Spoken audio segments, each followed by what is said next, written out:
Hello दोस्तों, कैसे हैं आप लोग। आइए आज हम जानते हैं धात या ल्यूकेरिया के बारे में। तो योनि से निकलने वाला सफ़ेद पानी जो नॉर्मल होता है इसे हम ल्यूकेरिया कहते हैं। ये सफ़ेद पानी शरीर के केमिकल बैलेंस को बनाकर रखता है और साथ ही साथ योनि में से जो कीटाणु होते हैं इस पानी के साथ बाहर आ जाते हैं। इसीलिए थोड़ा बहुत योनि में से सफ़ेद पानी आना सब औरतों में नॉर्मल होता है। कई बार ऐसा होता है कि पीरियड के बाद सफ़ेद पानी बढ़ जाता है या पीरियड के पहले सफ़ेद पानी का बढ़ जाना। इससे भी घबराना नहीं चाहिए क्योंकि ये भी नॉर्मल होता है, क्योंकि जो मासिक चक्र होता है तो उसमें एस्ट्रोजन हार्मोन होते हैं जिसका काफ़ी बदलाव होता रहता है। क्योंकि जब वह ऊपर नीचे होता है तो उसके हिसाब से भी हमारा सफ़ेद पानी कम और अधिक हो सकता है। कई बार ऐसा देखा गया है कि ओवुलेशन के समय जो एक मासिक चक्र के बीचों बीच होता है, जिसमें जो अंडाशय में से अंडा निकलता है, उस समय में काफ़ी महिलाओं को सफ़ेद पानी की शिकायत बढ़ जाती है। और ऐसा भी होता है कि प्रेगनेंसी के समय भी सफ़ेद पानी बढ़ जाता है। जब लड़कियों में 12 से 14 वर्ष की होती हैं और उनका महीना अभी अभी शुरू हुआ होता है तो इस समय भी उनको सफ़ेद पानी की शिकायत हो सकती है। अगर आपके घर किसी लड़की का जन्म हुआ है तो अगर वह 1 या 2 माह की है तो उसे भी सफ़ेद पानी की शिकायत हो सकती है, क्योंकि इस समय उसके शरीर में जो माँ का एस्ट्रोजन हार्मोन होता है इसका लेवल हाई होता है। इसलिए हम देखते हैं कि सफ़ेद पानी की शिकायत नॉर्मल होती है और थोड़ा बहुत शिकायत सब में होती है और यह एस्ट्रोजन हार्मोन के वजह से होता है। यह मासिक चक्र के हिसाब से यह ऊपर और नीचे कम या ज़्यादा होता रहता है। नॉर्मल सफ़ेद पानी प्रेगनेंसी में भी होता है और नॉर्मल सफ़ेद पानी ओवुलेशन में भी हो सकता है। जैसे कि मैंने आप लोगों को बताया है कि सफ़ेद पानी की थोड़ा बहुत आना सभी महिलाओं में नॉर्मल होता है, लेकिन यह नॉर्मल सफ़ेद पानी कैसा दिखता है तो यह बिल्कुल पानी की तरह होता है। कई बार इसका रंग सफ़ेद भी हो सकता है और इसमें कोई बदबू नहीं होती है। हमेशा सफ़ेद पानी के ऊपर ध्यान देना चाहिए कि वह किस तरीके का होता है। कि आपका नॉर्मल सफ़ेद पानी कैसा है तो यह ज़रूर ध्यान दें कि ओवुलेशन के समय उसमें कुछ बदलाव आते हैं, वह चिपचिपा हो सकता है। इसलिए सफ़ेद पानी में जो होता है उसमें कोई बदबू नहीं होती है और वो सफ़ेद रंग दूध की तरह और पानी की तरह हो सकता है। अगर ऐसा आ रहा है तो कोई दिक्कत नहीं है, हमें ध्यान देना ज़रूरी है। इसीलिए कि अगर उसमें कोई बदलाव आता है, जैसे कि उसमें रंग में बदलाव आता है और उसमें बदबू आती है, तो हमें तुरंत अपने डॉक्टर से सलाह लेनी चाहिए। सफ़ेद पानी के इलाज में जो सबसे ज़्यादा दिक्कतें आती है कि महिला या लड़की सफ़ेद पानी की दिक्कत अपने डॉक्टर के पास लेकर नहीं जाती हैं, जो बहुत दिनों तक इस प्रॉब्लम के साथ रहती हैं और इलाज नहीं करवाती हैं। इसीलिए आगे जाकर इसकी दिक्कत बढ़ जाती है और आगे चलकर यह कोई और दिक्कत कर लेता है। इसीलिए आपको हमेशा ध्यान रखना है और सफ़ेद पानी की इलाज सही समय पर करना है। अब मैं आगे आपको बताऊंगा कि योनि से सफ़ेद पानी क्यों आता है और इसके क्या क्या कारण हो सकते हैं। तो सफ़ेद पानी में बदलाव क्यों आते हैं और इसके क्या क्या कारण हैं। तो इनका जो एक मेन रीज़न होता है वो इन्फेक्शन के कारण ही ऐसा होता है। तो योनि के आसपास के क्षेत्र में और योनि के अंदर इन्फेक्शन क्यों होता है। तो जो योनि के आसपास का क्षेत्र होता है और जो योनि होती है वहाँ पर बहुत गीलापन होता है और इसी कारण यहाँ पर जो बैक्टीरिया होते हैं उनकी संख्या बहुत तेज़ी से बढ़ती है। और उसके साथ साथ अगर टाइट कपड़ा पहनते हैं, जैसे कि जीन्स या नायलॉन की पैंटी पहनते हैं, तो इस एरिया में ज़्यादा पसीना आता है और ज़्यादा उनमें भी अपनी संख्या को जो बैक्टीरिया होते हैं वो बढ़ा लेते हैं। और ज़्यादा उनमें भी होता है जिन औरतों की जांघों पर चर्बी ज़्यादा होती है। तो जब पसीना ज़्यादा होता है तो उसमें कीटाणु बहुत तेज़ी से अपनी संख्या बढ़ाते हैं, तो इससे इन्फेक्शन हो सकता है। तो इस इन्फेक्शन को हम पेल्विक इन्फेक्शन या वेजिनाइटिस इन्फेक्शन भी कहते हैं। कई बार ऐसा होता है कि कई महिलाएं अपनी योनि के आसपास ज़्यादा धोती हैं, तो धोना बुरी बात नहीं है, ये साफ़ सफाई रखना अच्छी बात है, लेकिन फिर भी हमें ध्यान देना है कि गीला नहीं रखना है चाहिए। हमें उस जगह को अगर धोती हैं तो हमें उसको हल्के हल्के हाथों से सुखाना है। उस जगह को ऐसे अगर आप गीलापन हटा देंगी तो कीटाणु उत्पन्न नहीं होंगे। और फिर कई महिलाएं ऐसी होती हैं कि सेक्स के बाद उस जगह को साफ़ नहीं कर पाती हैं, तो इससे के कारण भी इन्फेक्शन हो जाता है।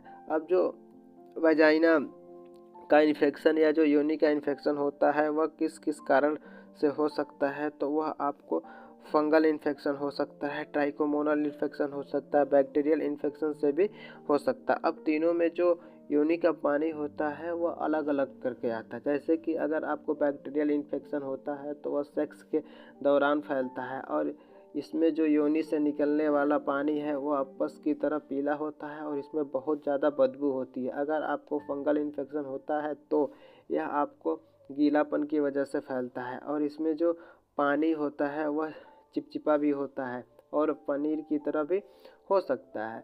और ख़ास बात यह है कि अगर हमें फंगल इन्फेक्शन होता है तो योनि के आसपास और योनि के अंदर खुजली बहुत होती है। अगर आपको ट्राइकोमोनल इन्फेक्शन होता है तो जो योनि से आने वाले पानी वह हरा रंग का होता है, और जो आसपास की एरिया होती है उसमें बहुत ज़्यादा लालिमा और सूजन भी होता है। इसलिए हमें ध्यान देना है कि जब भी योनि से निकलने वाली पानी और जो भी साथ में जो खुजली बदबू है, ये सभी चीज़ों पर हमें ध्यान देना है और डॉक्टर की सलाह लेना है। योनि में इन्फेक्शन उन महिलाओं को होता है जो पीरियड के दौरान साफ सफाई नहीं रखती हैं। हमें ध्यान रखना है कि पीरियड के दौरान हर 4 से 5 घंटे के बीच में सैनिटरी पैड बदलना चाहिए। इसके साथ साथ योनि में इन्फेक्शन उन महिलाओं को भी होता है जिनके जो ज़्यादा महिला जो होती हैं ज़्यादा स्ट्रेस लेती हैं।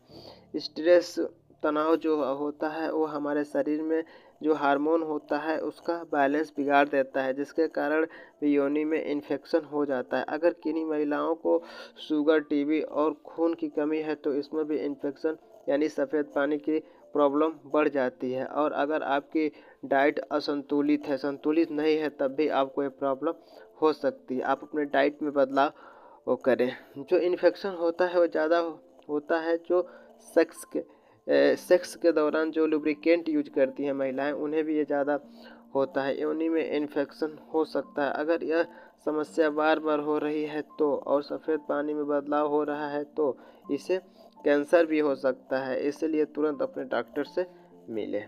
अगर योनि से पानी आते हैं तो शरीर में क्या क्या बदलाव हो सकते हैं? तो आपको पेशाब करने में बहुत दर्द और दिक्कतों का सामना करना पड़ सकता है, और सेक्स करने में भी दर्द हो सकता है, और पेड़ों में भी हमेशा दर्द बना रहता है, और उसके साथ साथ खुजली भी हो सकती है, और पेशाब में जलन होता है। पिंडलियों में भी दर्द होता रहता है। कई महिलाओं के टांगों में भी दर्द और सिर में भी दर्द होता है। यह हमेशा शरीर में कमजोरी होती रहती है। इसके अलावा अगर आपके सफ़ेद पानी का इलाज नहीं करवाती हैं तो आपके बहुत दिक्कतों का सामना करना पड़ सकता है। अगर आप गर्भवती होती हैं तो गर्भपात भी हो सकता है, या बच्चा समय से पहले जन्म ले सकता है। और ऐसा होता है कि हमारे सर्विक्स के अंदर एक घाव बन जाता है, और यह घाव बहुत मुश्किल से ठीक होता है। यह नॉर्मल में दवाइयों से तो ठीक नहीं होता है, और कई बार ऐसा होता है कि यह हमेशा पेड़ों में दर्द बना रहता है, और जो हमारे शरीर के अंदर फॉलोपियन ट्यूब होते हैं उनमें भी सूजन आ जाती है। और जब लगता है कि हमारे सफ़ेद पानी में बदलाव आ रहा है तो तुरंत अपने डॉक्टर से मिलें। आइए हम जान लेते हैं कुछ मेडिसिन के बारे में। तो इस कंडीशन में हम कुछ एंटीबायोटिक मेडिसिन लेंगे, जैसे कि मेट्रोनिडाजोल और एजिथ्रोमाइसिन 500 mg। आप इसे भी ले सकते हैं। इसके साथ आप क्लिंजन फोर्ट भी ले सकते हैं, जिसे योनि के अंदर इंसर्ट करना रहता है, जिससे आप अगर रात में सोते समय इंसर्ट कर सकती है, और सुबह में आपकी योनि से गंदा पानी भी निकल सकता है, जिससे आपको घबराना नहीं है। और इसके साथ साथ अगर आपको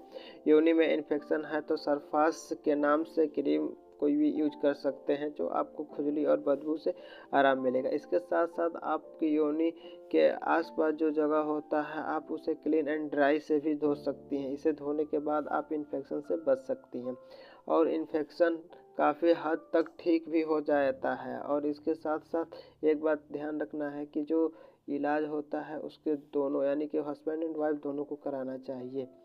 अगर हमें योनि के इन्फेक्शन से बचना है तो योनि के आसपास साफ सफाई और सूखापन रखना है, और हमेशा हमें कॉटन पैंटी का इस्तेमाल करना है और नायलॉन पैंटी का इस्तेमाल नहीं करना है। और इस बात का भी ध्यान रखना है कि वह साफ़ सुथरी और धूप में सुखाई गई हो, और हमें दिन में 3 लीटर पानी ज़रूर पीना है, और पीरियड के दौरान हमें साफ़ सफाई और भी रखनी है। खाने में हमें दही दूध की मात्रा बढ़ाना है, और फलों में संतरे अनार नींबू का प्रयोग अधिक करना है। और जब भी लगे कि इन्फेक्शन हो रहा है तो मीठा अंडा ब्रेड का कम खाना चाहिए। चलिए अब मिलते हैं अगले वीडियो में। कोई भी डाउट हो तो आप कमेंट करें, और ऐसे वीडियो देखने के लिए मेरे चैनल को सब्सक्राइब करें, लाइक करें और शेयर करें।